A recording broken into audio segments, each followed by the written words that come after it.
stopped using our new 3D M-bossibilities, and I'm going to be using these cogs, and it's called Creative Cogs, and I'm also going to be using the matching dies, well, complementary dies of cogs as well. We've also got, which I may be using, is my labels 21. I think these are a fab shape, and I think that's probably going to be for the inside.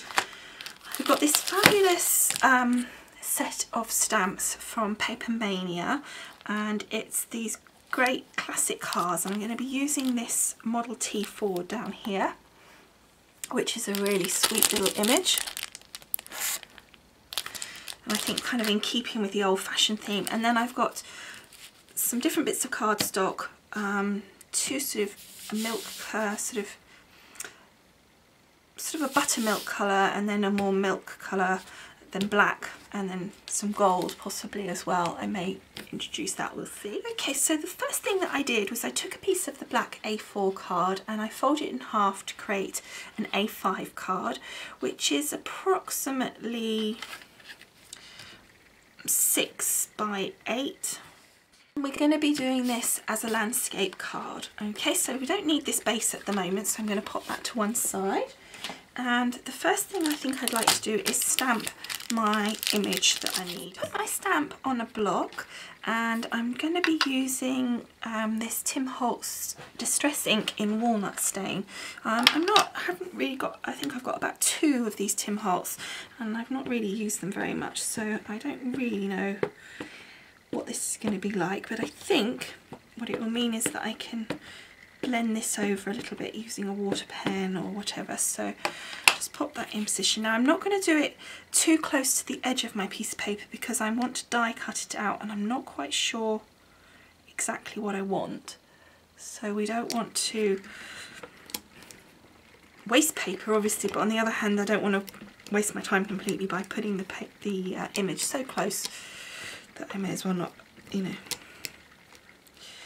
have to do it all over again. Oh, that's come out beautiful. Look at that. Isn't that lovely? So I've got the largest of my cog dies, and I'm going to position that cut side down because I want to see the image. Now we have to remember that the cut part is pretty much at the edge, so although we appear to be covering it, we're probably only cutting a small amount of our image, if any. Okay, so I've just got some low tack tape and just pop that in position. So now we're going to get our cutting plates for our grand calibre and put our sandwich together. So I want the cutting plate on the bottom, even though the other one says base plate, because my die is cut side down, so we want to cut into the cutting plate. And then I'm going to put my base plate on top. Okay, and just twirl the handle and pop that through. Okay, so we just turn that over so the base plate is on the bottom. Lift our cutting plate off. You can see it's cut through beautifully. We're then going to take our embossing mat, our tan mat, pop that down, and then our pink B plate, embossing plate, and pop that down, and then put that through the grand calibre as well. Okay, so then lift that off. Now my mat now comes away nice and easily without the static because I have dusted it with an anti-static rag, so that has made a massive difference. Okay, then we can flip this over because it's still attached with the tape. Just pull that off. I've coloured in just like using a black zig pen and my water pen to the actual car. So now I'm just taking that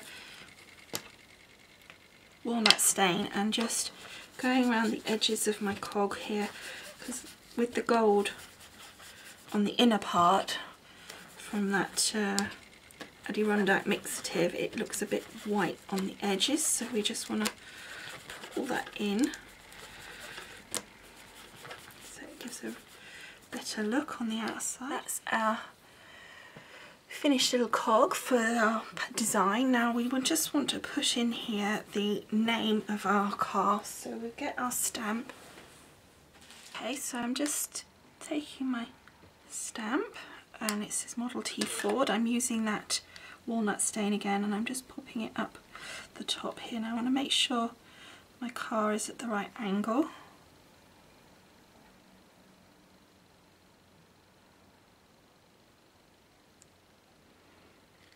There we go.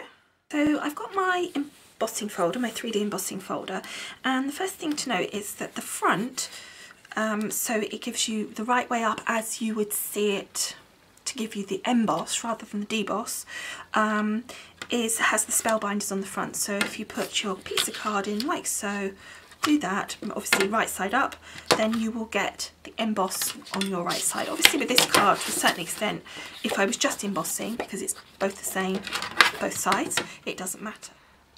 Now when you're letter pressing, the part that you want inked is the part that is pressed down in the card. Therefore, this is the section that we want to ink, because this is going to be pressing into the card, pressing the card down, creating the dips and putting the ink into those dips.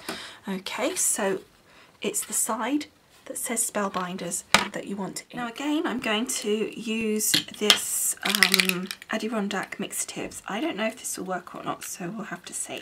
So I'm going to put just a little line across here of the ink. And then I'm going to take my brayer. I'm not going to dilute this with the additive.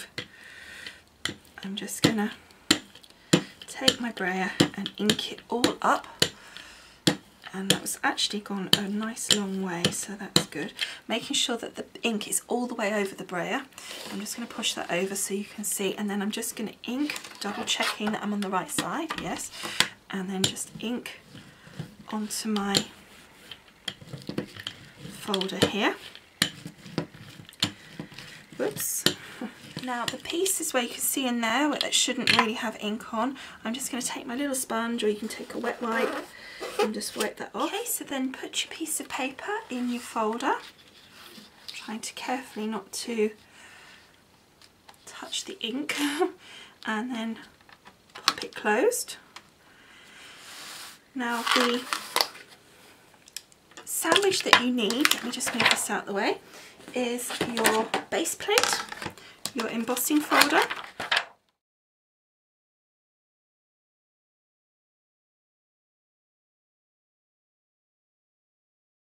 and then your raspberry spacer plate, which is your D plate. And then you're going to pop that through the ground caliber.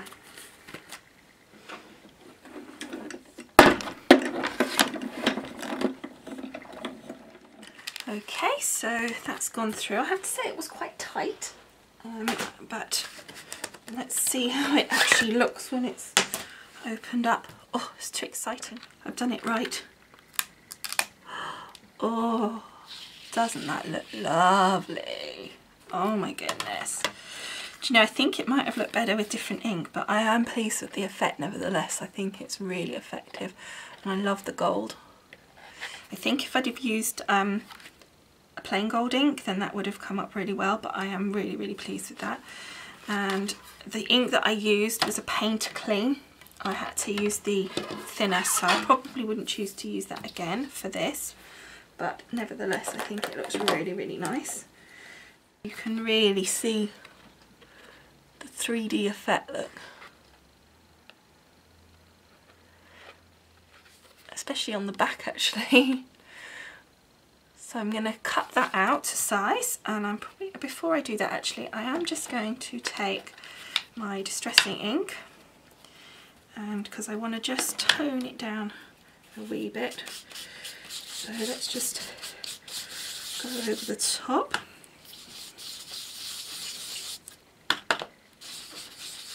And actually that's bringing out some of the other little bits at the side. Look, you can see there's like little notches down the side here and little marks, so that's worked quite well.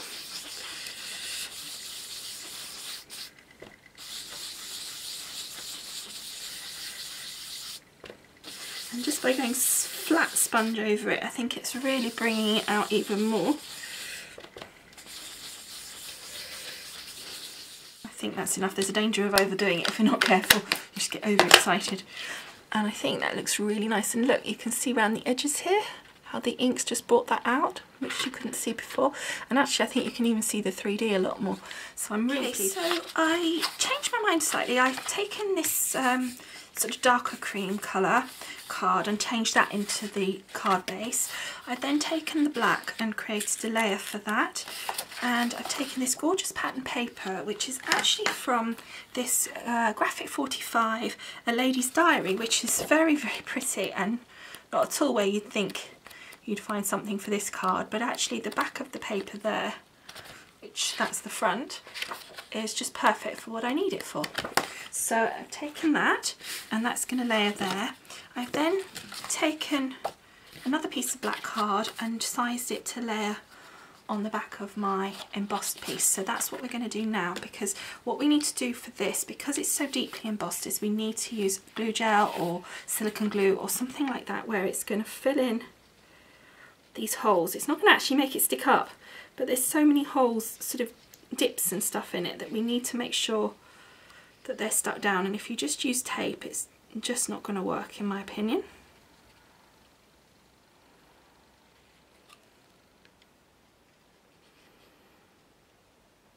So I'm going mostly in the bits that have got the dips first. And get it out. Just a tiny bit on the rest of it. There we go. And then take our card and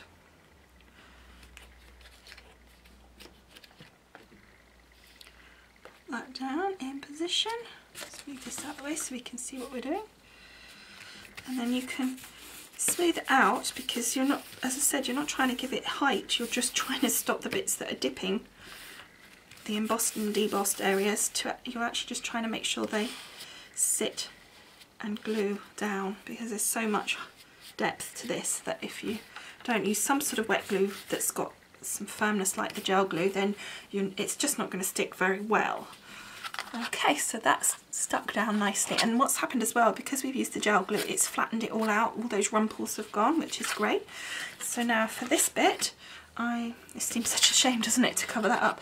I'm going to use just a tape pen and adhere that to my piece of black card. Now, because this is a man's style of card, I don't really want to put like ribbon or feathers or beads or anything on it, so we're not going to need to worry to not stick this to the base card. So turn that over again.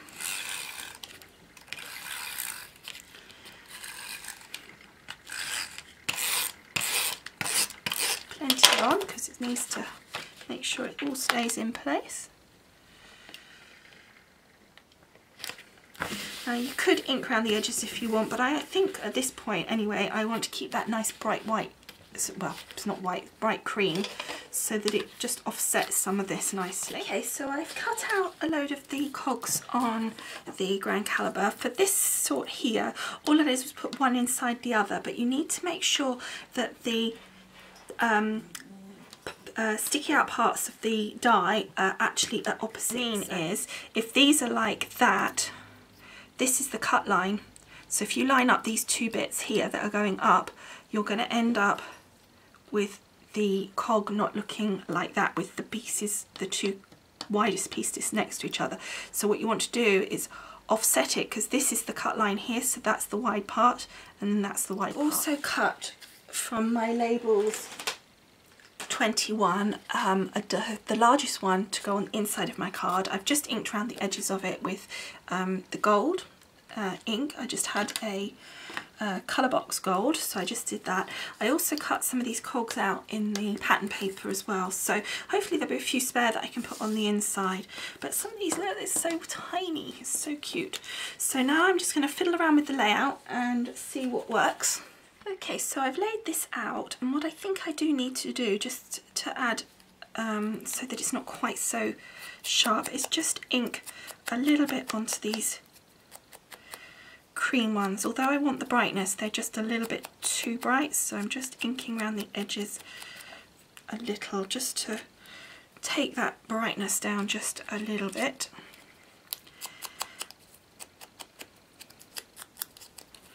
And it's got a bit of the gold on as well, which is quite cute. And then this one under here is going to be a bit of a pain to get hold of, but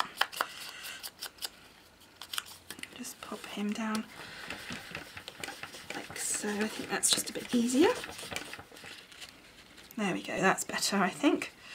So now all I'm going to do is I'm just going to stick that down using my glue gel. Okay, so here is the finished card. I've stuck all those bits down and I just think it looks so gorgeous. I'm so thrilled with the embossing folder. I think it just so makes it.